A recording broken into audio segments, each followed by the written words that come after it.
Os mapas antigos são maravilhosos, são verdadeiras obras de artes. Para quem gosta disso, é um negócio assim, quase que inexplicável.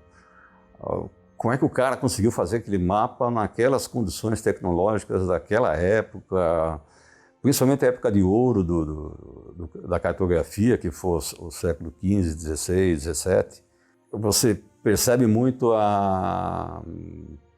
vamos dizer assim, a tradição oral. Olha, para lá tem uma serra, não sei aonde e tal. Então ele, sem ter visto, sem ter nada, ele coloca a serra lá. Tá. Tem outras coisas interessantes, né? Na época das grandes navegações, por exemplo, se você vendesse um portulano, portulano é o diário de bordo do navegador. Se você vendesse ou fosse pego com um portulano português ou espanhol, vice-versa, você era condenado à morte. O portulano era o segredo maior dos impérios daquela época, né? O portulano mostrava toda a rota que o navio fez, aonde ancorou, que tipo de perigos existiam recifes, existiam bancos de areia, uma série de coisas. E tem alguns mapas que eram feitos de propósito. Eles não colocavam os acidentes ali, algum acidente geográfico perigoso, eles faziam de propósito os inimigos, né? Talvez encalharem ali, afundarem ali, enfim. Por exemplo, você vê, nesse mapa dos tropeiros que eu estou fazendo, a cidade de Arica, ela foi uma cidade totalmente desconhecida. Mas depois que começou a ser escoado a prata, que é dos Andes por lá, em 1600 alguma coisa, não me recordo o ano corretamente, foram divulgados na Holanda diversos mapas e já colocaram esse porto de Arica no mapa. Aquilo para os piratas, para os corsários, foi uma maravilha. Então os espanhóis tiveram que parar de embarcar a prata naquele porto, porque ele era muito vigiado pelos piratas, pelos corsários. Tem uma coisa que eu falo assim, um mapa nunca se dobra. Você tem que sempre enrolar o mapa. Porque a dobradura ela vai deixando marca, né? Com o tempo, aquilo pega uma palavra, ela apaga um pouco a palavra. Então eu sou obrigado a procurar em outros mapas daquela época, mais ou menos, para poder tentar achar o nome correto desses mapas, né? A coisa mais linda do mundo é as iconografias que eles faziam. Eu fiz um mapa do Canadá há 2 anos atrás, foi o último mapa o penúltimo mapa que eu fiz. É considerado um mapa de 1703, e a iconografia que o cara fez é um negócio assim fantástico. Para quem conhece a história do Canadá, está ali naquela imagem. Você vê a caça ao castor, a pesca do salmão, os índios, a religião, os jesuítas, enfim, conta uma história daquela região ali. Apenas uma pessoa até hoje me criticou e falou assim, pô, mas você está fazendo cópia de... Tá. Eu falei para ele, mas você conhece esse mapa? Não conhecia, vai estar conhecendo agora. Eu falei assim, o que acontece? Você sabe quantos milhões de mapas existem guardados em porões de museus, porões de arquivos públicos, serem deteriorados, sem ninguém poder ver? Então, o que eu faço? Eu gosto de trazê-los à luz. Eu faço da minha forma, tento ser o mais fidedigno possível e enriquece. Assim, não é só uma coisa decorativa, é uma coisa histórica mesmo. Você vê e fala, pô, os caras viram tal país, tal região, aquela época, como era, como é hoje e tal. Então, a reprodução dos mapas é assim... E levaria 10 vidas para fazer os mapas que eu gostaria de fazer. O Brasil agora está começando a digitalizar seus arquivos, seus mapas, assim. Mas por incrível que pareça, eu consigo muitos mapas, eu tenho uma coleção de mapas antigos meus, mas assim, pela internet eu consigo no Congresso, na livraria do Congresso Americano.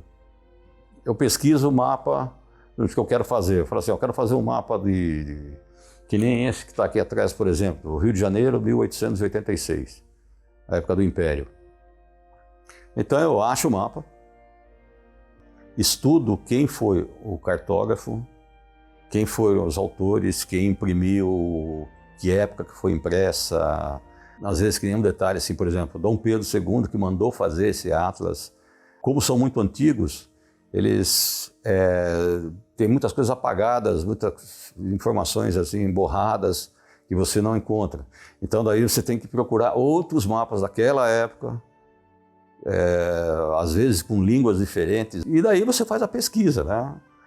Quem que foi, principalmente o cartógrafo, né? O cartógrafo foi o quê? Foi francês, foi inglês, foi holandês, foi veneziano, enfim. Mesmo porque você vai passar esse mapa para o público, você tem que explicar também as informações, né? De onde você tirou esse mapa, quem fez, quem construiu, em que época, todas essas informações. Então é uma pesquisa bem extensa que você tem que fazer com cada mapa, mesmo sendo uma reprodução. Como eu sou fissurado desses mapas antigos, eu falo assim, eu vou fazer esses mapas antigos. E vai falar assim, mas por onde começar, né? Tem tantos mapas, é um mais lindo que o outro, que deixa a gente... Eu falei, não, precisa uma coisa, eu vou fazer o mapa do litoral brasileiro, desde a época do descobrimento, e seguindo no curso do tempo, né? Uma coisa que você tem que tomar muito cuidado na hora de fazer uma reprodução de um mapa. Você tem que olhar muito atentamente, examinar muito bem ele e tal. Porque muitas vezes eu já cheguei a estar com terceira semana fazendo mapa e chegou num ponto em que eu não consegui descobrir o nome do local. Procurei um monte de fontes e um monte de outros mapas e não consegui descobrir aquilo lá. Eu tive que parar o mapa, simplesmente. Então, mas assim, os mapas, os primeiros, eu comecei a fazer da costa do Brasil, né? Então eu fiz a Acuratíssima Brasília Tábula, fiz o Delineato Totius, que são mapas de 1596, nessa época, né? E daí você nota que o Brasil ele cresceu muito no litoral somente, enquanto os espanhóis você via crescendo em todas as direções, o interior da América do Sul, todo esse tipo de informações, tribos canibais, quem que era, então se mostrava fazendo um churrasquinho de alguém lá, um francês, algum náufrago, alguma coisa assim. As montanhas, as lendas que existiam, né? Que existe o Eldorado no meio do Amazonas, por exemplo. O cartógrafo simplesmente ia lá e desenhava uma lagoa gigantesca, que seria a Lagoa Dourada. Então, eu comecei com esses mapas aí. Eu estava numa fase, eu gostava muito de mitologia.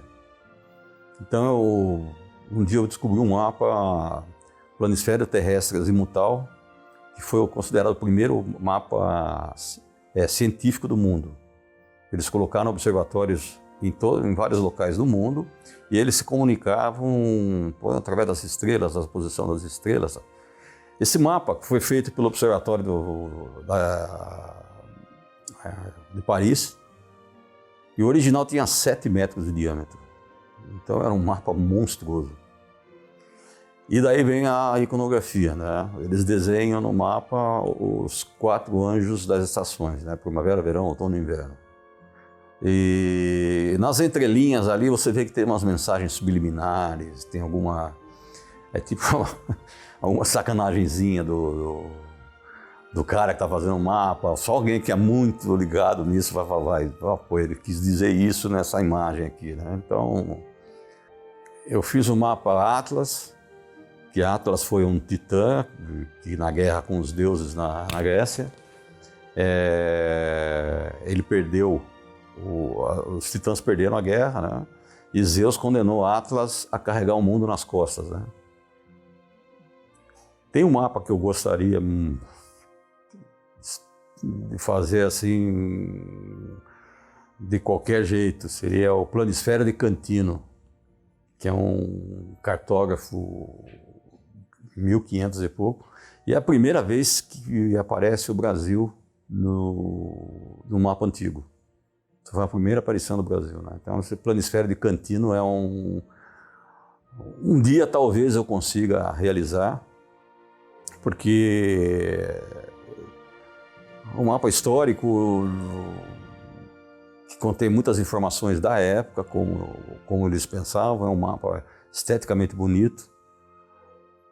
O grande problema é que ele é muito grande. Se não me engano, ele tem acho que quase 9 metros de comprimento. Então é um mapa que eu teria que fazer por painéis, vamos dizer assim, separar por etapas, né?